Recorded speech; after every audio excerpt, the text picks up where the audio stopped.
Alright, we are back and we are still adding some static meshes to our level. Now this is going to be the last video where I really take the time to add each individual mesh right here on camera, because at some point it just becomes the same thing over and over again. You select a mesh, you drop it in, you rotate it, you scale it, you position it, and you move on and find something else.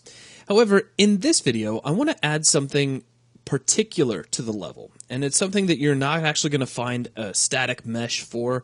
So it's just to keep you aware of the fact that while you may not see exactly the mesh that you want, there is a way to kind of reappropriate or take a mesh that is already there and use it for something else. So what I want are some shelves that fit along the walls in between these braces. However, if we come over here to the content browser, and if I clear everything out and click on all assets, if we type in shelf, we don't get anything. If I try shelves, we still don't get anything. So I don't want you to get caught up in that kind of thing where you say, oh, well, I don't have a static mesh to do that. Whenever possible, try to take what you do have and make it look like whatever it is you need. And in this case, we can do that. So let's search for fire escape, one word. And you're going to see SHU, floors, SM, fire escape straight 256. I'm just going to grab this and drag it right here against the wall. We'll close out the content browser for the time being. And a couple of things. One, this is really big. Two, it's kind of pointed outward, and I'd like this rail to kind of run along the length of the shelf. So I'll start off over here in the top view just by rotating this guy around, like so. Now let's place it here along the inside of our support. And I'm going to lift it up into the air so it's somewhere around where this kind of metal track is here along the side of the wall. Almost like maybe it clicks right into that track.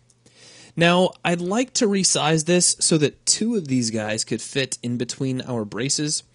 So what I'm going to do is punch in some numbers. Now, if you'd like, you can sit here and tap the spacebar until you get the scale tool out, and you can try rescaling. You can also come up here to your main toolbar, and right next to your scale widget button, there's a non-uniform scaling mode you can click on, and you can scale along individual axes if you like.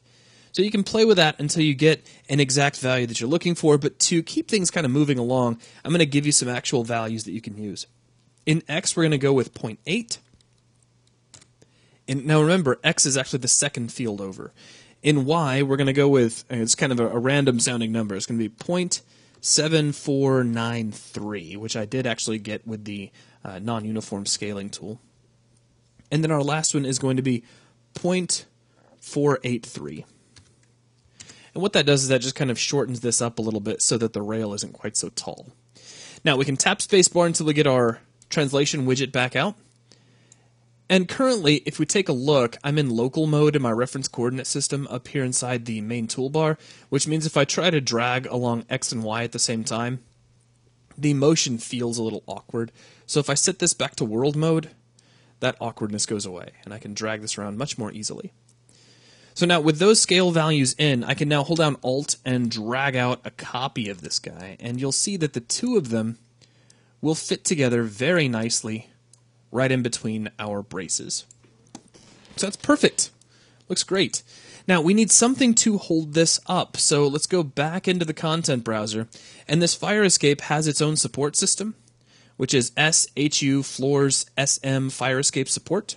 I'm going to select that, close the content browser, and let's add this through the right click method. I'm going to come over to add actor, add static mesh, and there we go. Now currently it looks like this guy is facing entirely the wrong direction. So here in the top view, I'm going to tap the spacebar and rotate this guy around. So now he's pointed out into the level, and I'll slide him up a little bit so he's right underneath the shelf. But obviously this support is a little on the oversized side. Now once again, if you'd like to play with your non-uniform scale or punch in different numbers and try stuff, go right ahead.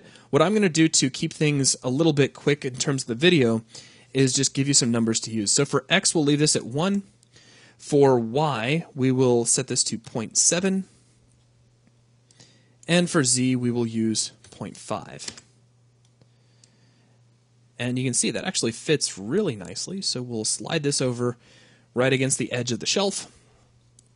Now, in the top view, I'm going to hold down the Alt key and slide this over to the opposite side. So now we have a support on either side of our shelf system. Nice, quick, and easy. Now this is just one shelf. I would like shelves in between all of our braces on both sides of the room. So I'm going to grab all of the meshes that make up this shelf system.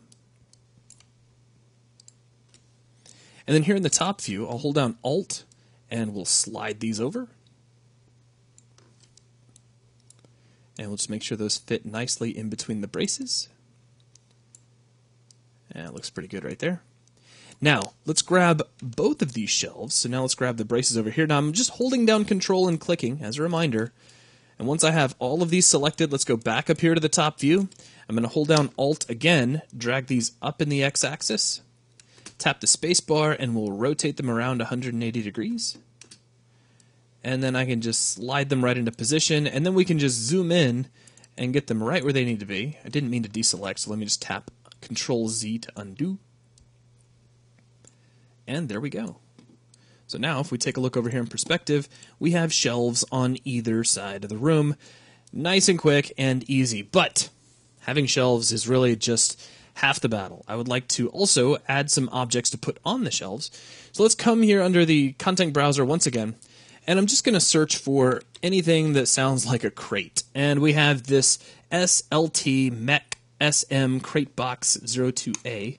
I'm going to select that. Actually, let's go ahead and drag and drop that. It's so much easier. So we'll just drag and drop that right against the wall. Doesn't really matter where it goes. And we'll slide this up. Let's bring it out just a little bit. And I'm just going to set it down right on the surface of the shelf. If you need to, use your orthographic views just to help make sure you're getting things lined up nicely. You don't want it to stick through the bottom of the shelf. You also don't want it to hang over the rail.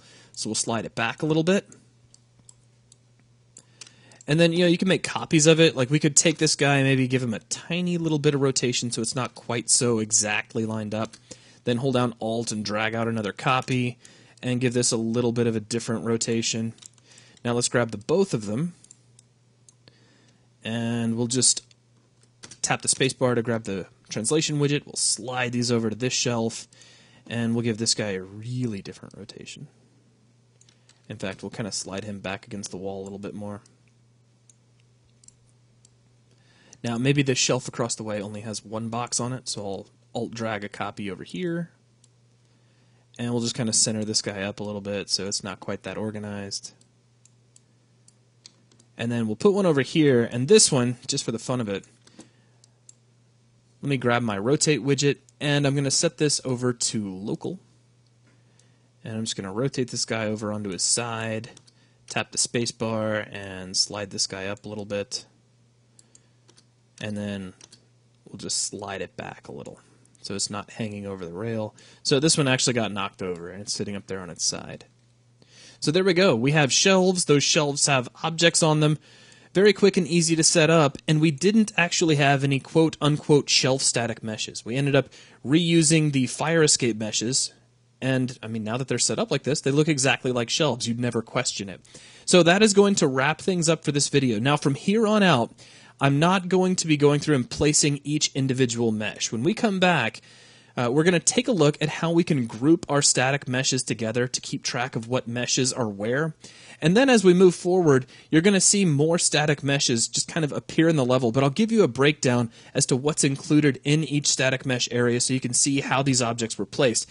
Outside of that, I encourage you to strike out and create your own creations. Build your own objects together with these static meshes. Build this environment kind of after your own image. So that will wrap things up for this video. Thanks a lot.